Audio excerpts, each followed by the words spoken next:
now we're going to have a segment on the show program, whatever you want to call it, every week or every couple of weeks of either a player who we think is either overrated or underrated, and it's up to me or Louis to go and do our research and make a decision on that player and decide whether he's overrated or underrated. So this week I'm going in first, and Louis has no idea who I've picked, and I'm going to go for a player who I think is incredibly overrated, and I think history looks favourably on. And I've changed my mind last minute. If you picked an Arsenal player, I can't be asked. Okay, good. Right, fair enough. Thierry Henry. Monaco legend, Thierry Henry. Monaco and Juventus legend, Thierry Henry. No. Yeah. I've gone for Hulk. Is he overrated? Does anyone rate him highly? Horribly overrated. There was a period in time where Chelsea were linked with him every other transfer window. Yeah, I actually thought you'd agreed to sign him for 40 million one year. I remember it. Yeah, for silly money. And I think everybody had this mystique about him, that he was this powerhouse centre forward who couldn't stop scoring screamers, and everyone was scared of him. Can I just say, sorry, this is going to be the great thing about this segment, is that sometimes we're going to name players where each one of us are just going to be like furious with each other, going absolutely at it. This one, you've named him, and I've gone, fair enough. Yeah. I didn't even think he was overrated, but I didn't think anyone rated him. No, you think about, so put your head in, where are we, 2012, between like say 2012 and 2014, maybe 2010 to 2014. Chelsea are after him. He's getting linked to all these teams. Everybody thinks he's the best thing since sliced bread. Everyone thinks guys can score all these goals. He was a good footballer as well, sliced bread. Yeah, he was, wasn't he? So was Stanley Matthews. But I look back through his stats, and he scored over 20 league goals only 3 times in his entire career, 2 of which were in the Japanese second division. He played 53 games for Brazil, scoring... Did he play in the Japanese second division? Played in the Japanese second division. I can't remember the name of the team now.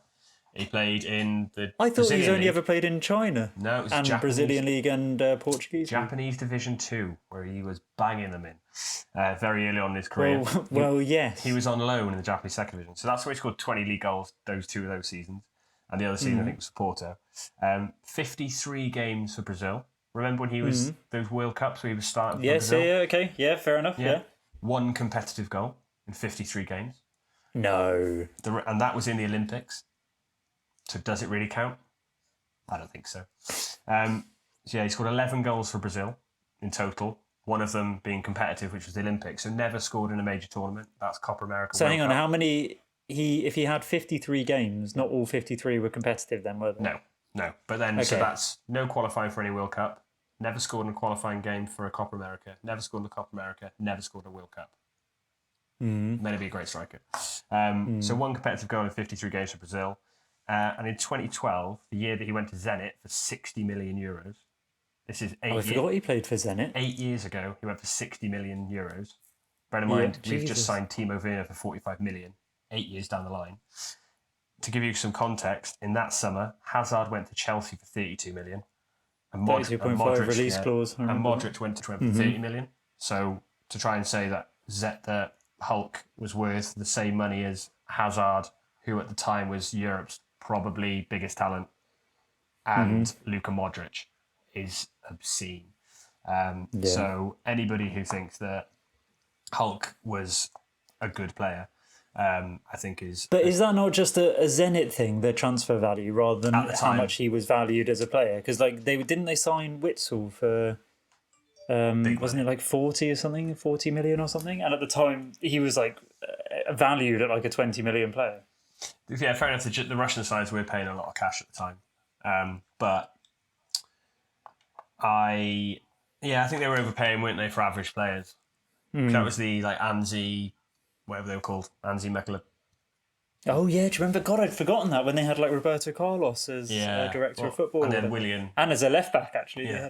They had Willian, of course. Willian, so we signed with Eto, and Boussafa, Moroccan, who went on to play. I can't remember where he played somewhere else. But they signed a lot of big name players. I think they had, and biggest of all, Chris Samba. Who I think they signed 20 million from QPR. And then QPR bought him back for 5 million or something like that, and then they got relegated. Great business. Great business, that. Fantastic business, that. But yeah, my overrated player of the week is Hulk.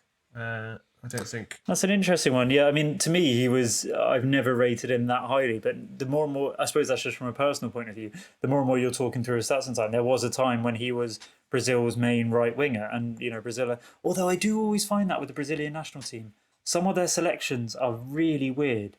Maybe we can do another episode about that where we actually look into it a bit more, because I always find that it's almost like a loyalty thing. They almost get into the Brazilian team, and then regardless of form or anything like that, or form of others, they just play. Like, I swear, Fernando. Do you remember the centre mid who played for Man City for a bit? I swear he still plays for them or something.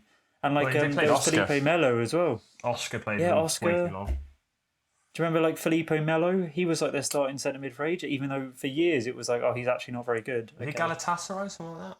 Galatasaray, but he was never good enough to get into the big teams at all. No. I don't know what it is. It's weird actually now that you think about it. So to be fair, that doesn't surprise me that he played so many games. His transfer values, again, they're too high, but I think that could be to do with the Russian influence. To me, I guess, whenever I think of Hulk, I always think, I don't know if you've seen that clip when he's being racially abused by all the Benfica fans and they're doing monkey chants at him as he's on the wing. And he literally just gets the ball out of his feet on the right wing and absolutely pelts it top corner in the far corner, and then just turns around with his hands to his ears like that. It's just incredible. So yeah, apart from that, I don't even remember him even doing anything that impressive. Maybe it's because he was. No, I think there was a couple of seasons where he was very good, and like I said, Chelsea were heavily linked with him for a long time, and then he chose to go to Zenit instead. So maybe that's why I've got to think. I know he was their starting player in the World Cup for a couple of years, and he was Porto's main man. Kind of what James Rodriguez was for a period. It was like he could have been, if he'd have had a good World Cup, he'd have played for Barcelona. I get you, yeah. If you look behind the numbers, apart from having a bit of a freak couple of seasons, pretty average across the board, and never he scored in big games.